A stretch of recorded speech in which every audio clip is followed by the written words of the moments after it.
Hello. It's cherry time. I love cherries so much. Look at these things. They're beautiful.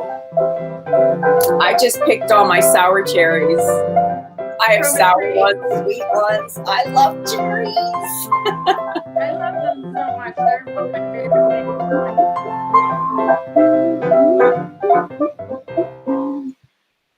Okay. Hi. Hi. Picking stems off of cherries. So Oh, I love cherries so much. I'm so excited. I am too. Adore them. I could kick myself right now because Morse's parents had a bag of cherries from their trees for us, and we forgot it. I know, and For they had dinner. Rainier cherries, like the best cherries. They had some beans, and I've totally forgot it. But oh well. I got these at the store. Organic beans. They are gorgeous. Ugh, If you're almost everybody should have cherries at the it's supermarket right cherry now. time, people. They're everywhere. It's so wonderful to eat food in season, is it not? Um, Yeah. so that's super cool. So this is so this thing that I'm making, Clafoutis, and we have a cafe in Santa Fe called Clafoutis. So if And it's anybody wants to excellent. know Yeah. what this means, here it is. But basically, it's a Provençal traditional, like a cross kind of between a Dutch baby and a flan, and it's made traditionally with cherries. Now, you can make it with any stone fruit. You could make it with, peaches, apricots, what else? Pears, I think. But I wouldn't do the Yeah, berries. pears aren't a Maybe stone fruit, but it works with pears. I think you could do with pears. Like I wouldn't do it with the softer berries because they'll get all weird. It kind of Yeah, it holds their shape and you know. But what I'm doing right now is you something can do really crazy. nectarine. You can do nectarines too. I'm doing something nuts right now. What? So I'm just taking off the stems of these cherries, right? And Yeah. I am not removing the pits. Okay. Now I'm there's all a in. I hate pitting cherries. Love them as I do. but here's the thing. There's some kind of French lore, supposedly, the traditional method of this. You keep the pits in. There's some sort of almond flavor that's supposed to pass on to the clafouti. I don't know. That's interesting because, yeah, I just made sour cherry jam, and I have sour Right, cherries, and right. and I did not pit them. Uh, I cooked them with the pits in because I heard the same thing. The pits add a certain flavor. Right. So, and then I just ran it through a food mill and got the pits out that way. Well, these I'm going to have to tell whoever eats it, hey, if you don't want dental work, there's a pit in there. But Watch out for the pits. I mean, I don't know why, but that is totally a fact that it's the traditional method. Now, the only way I've made this is by pitting the cherries. So this is new for me. But I thought I'd just branch out and try the new way. And Do you also, have a cherry pitter?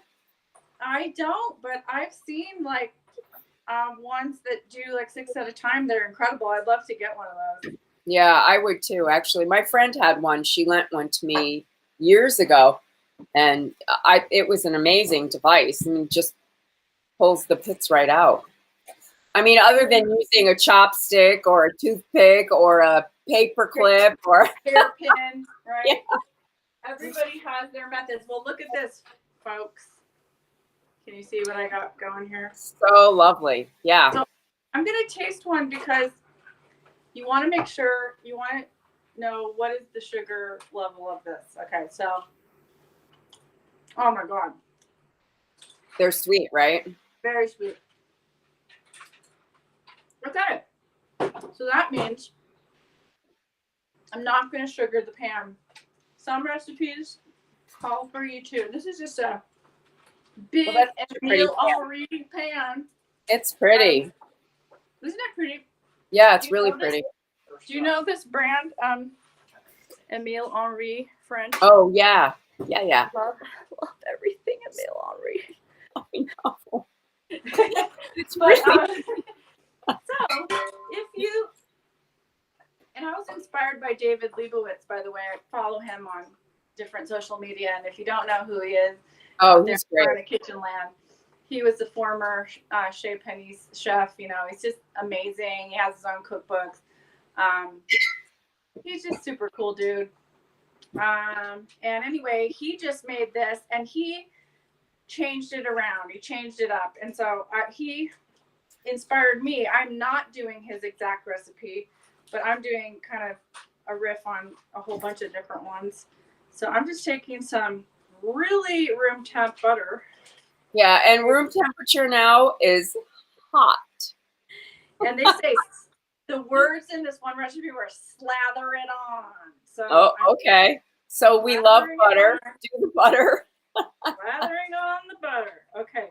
So it's so easy to make this. Okay. So what did I just do? I just took some melted butter, put it in this pie pan, large pie pan, or you can do any kind of, ceramic is best thing.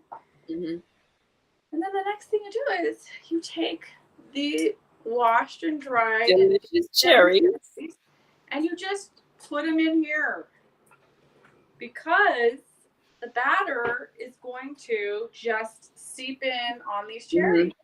Pour it over. Yeah. Oh, I know. My friend Emily made a plum one the other day. A plum. Yes, plum. Perfect. Mm-hmm. Plum is perfect. Yeah. Perfect way to go. So, I mean, it's much like here. The ingredients are kind of this very similar to crepe ingredients too, or if you're Croatian, palichinke. It's just a little bit more flour, and I think an extra egg, or so. But I like to put brandy in mine, a little brandy, and you know how that goes with where we're brandy from. They're always putting rum and stuff and everything. So I was actually thinking about. We grew up on rum cakes. I mean, the Italians, we had rum in everything. I know. I just remember rum and everything. So I'm just gonna. It hasn't been so popular. Like, it was such a, I don't know, my childhood time, and then it seemed to disappear. And we all got fancy with our liqueurs and whatever we're adding, Grand Marniers and ports and stuff like that. But we grew up on rum. Rum and brandy, like your just basic brandy, Yep. It just flavored everything, like the kids, when they were teething, whatever. Yep. We used to call it paregoric, but it was brandy. So I just put 3 eggs in, 3 large eggs. I'm whisking it. Now you can do this in a blender or whatever, but I found just do the hand whisk and it's the best. Super easy. Half a cup of brown sugar. I like brown sugar. It gives it a little bit more of a, molasses-y, caramely thing. Yeah. And then 1 1/3 cups. I'm putting half and half because that's what I have. Yay. You can do whole milk. You could probably do cream, but I just happen to just have half and half, so I'm just sticking that in there. And then, although our publisher would hate this, a dash of salt. A pinch of salt? No. Dash of sea salt. 2 teaspoons of vanilla extract. I'm using the cap. Okay. Sorry, Peggy, if you're watching. And then I'm going to put a little lemon zest in there because I like that. Just like half a lemon probably. Oh, yeah. I preheated the oven to 375. Okay. And that's what's making it really hot in the kitchen right now. Oh, that's hot it? Day. As if it hasn't been hot for the last 4 days. Oh, my God. I'm going to Super hot. I'm going to put a tablespoon of butter, really practically melted butter, and 2 tablespoons of cognac or brandy, but excuse me while I go get it for 1 second.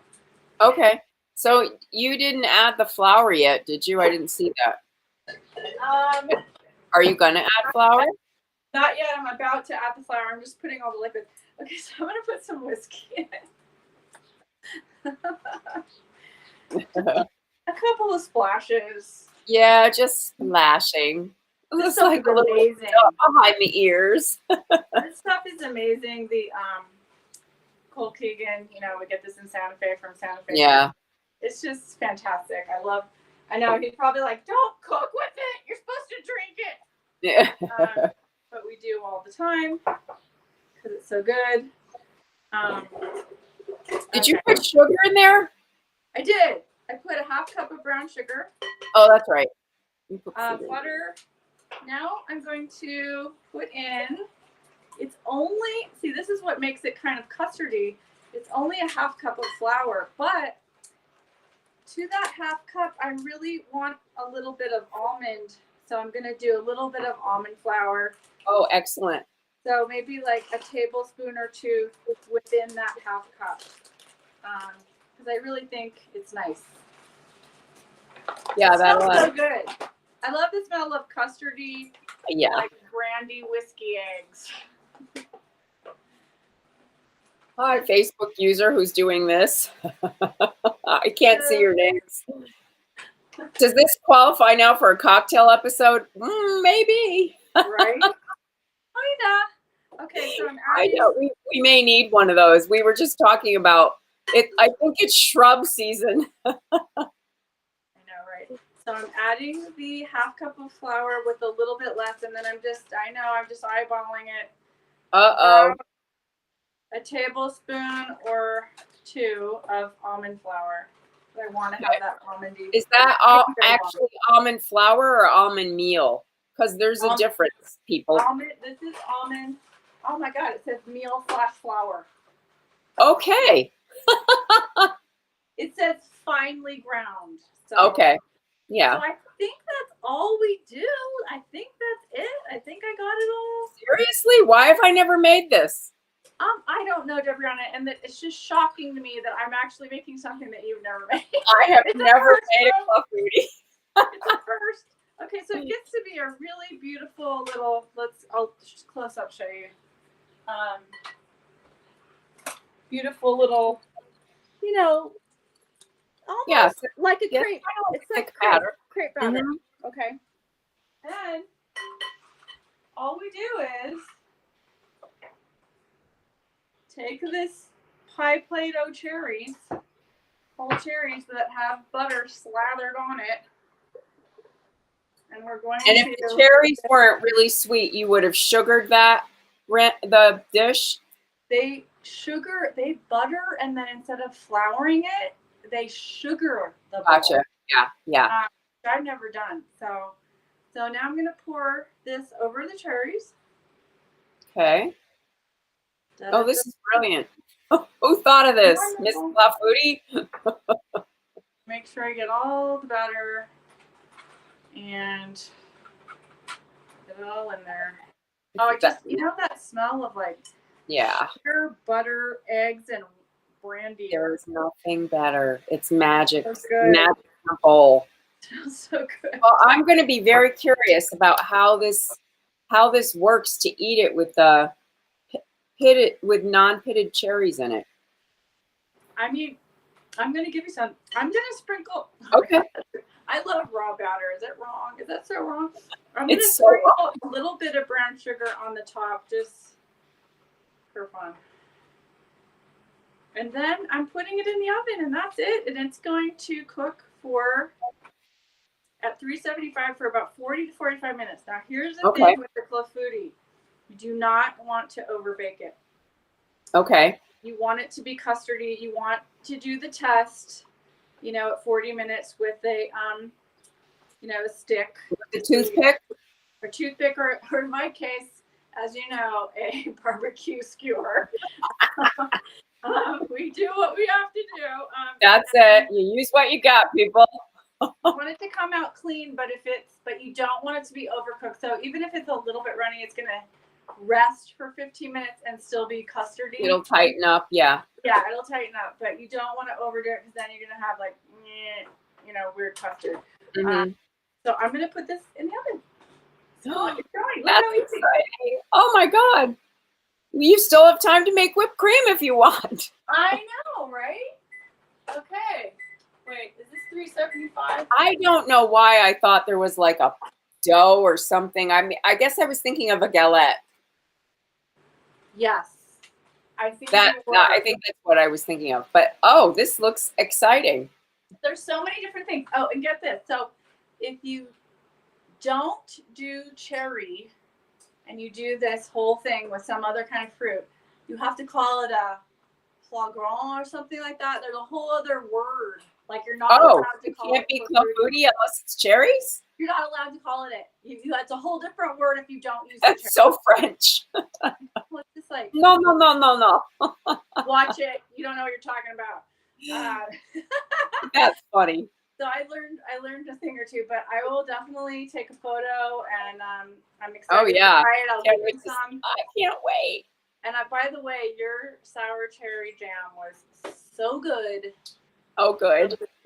So I'm telling you, I'm so excited because I planted those trees, those bushes in my yard, and I kind of ignored them. I was like, oh, these are sour cherries. I don't know what to do. And then this year I thought, I'm going to make jam since I'm in the jam mood. Give me those cherries. And I picked the whole bunch, and I'm so excited now. I'm planting more bushes. It's just, they're just like a fruit from Nirvana. I mean, they're the best flavor. You could make, liqueurs out of it, or, different, there's so many great. Well, I added it to like a dollop of it and then put Perrier on it and just made like a soda. So good. Amazing. Sour cherry limeade, that's like my favorite thing. It's awesome. Yeah. A lot of fun. So yummy. So I am going on a trip, folks. I am not going to be home cooking for a few weeks. I don't know how we're going to do Corona Kitchen. I'm going on a trip to Croatia, actually, with my family. I'm so excited for you. Maybe we'll do some videos from there. Maybe there's a way we can do it. If you can send me videos or something, or we can just post them, we'll figure it out. Maybe there's a way we can do it with the timing. If, I can show you. How far ahead is it? I think it's 8 or 9 hours. And, I'm going to go to some amazing food markets some days and whatever. I don't know. If the whim hits me, I'll take videos to post to Corona Kitchen. But I'm very excited to take a break. And but I'm going to miss you. And I know. We'll be back. I'm so excited for your trip, though. That's great. I know. I can't wait. So we'll be cooking soon together. But I can't wait to eat this. This is going to be so delish. And you can, serve it warm with, ice cream or whipped cream or just on its own. It's so exciting. Oh. Nothing better than good food. Here, I'm posting things down here, people, because as you know, the November elections are going to be here in a few minutes, it seems like. So let's get busy and make sure we win in November. And I've been making phone calls for Beto, for the Wisconsin Democrats, for all kinds of people. And you can write letters. There's postcards to swing voters. All kinds of things you could do. I wrote 50 letters this week already, so it's time to get busy. So as we always say, reach out to your friends and family. Ask them if they're registered to vote. You don't want to wait till the last minute. Make sure they're registered to vote. It's really important. Yeah. Well, thanks. I can't wait. I'm excited. I can't wait for this. And last but not least, happy Pride. Just want happy Pride. Yes. Love is love. If you're going love, people. Yes, it is. Thanks, everyone. Thank you. I'm so excited for your vacay. Have a blast. I can't wait to eat the food there. That's the thing. That's it. Looking forward to it. It's the food, people. Yeah. Well, thanks, you guys. We'll see you soon.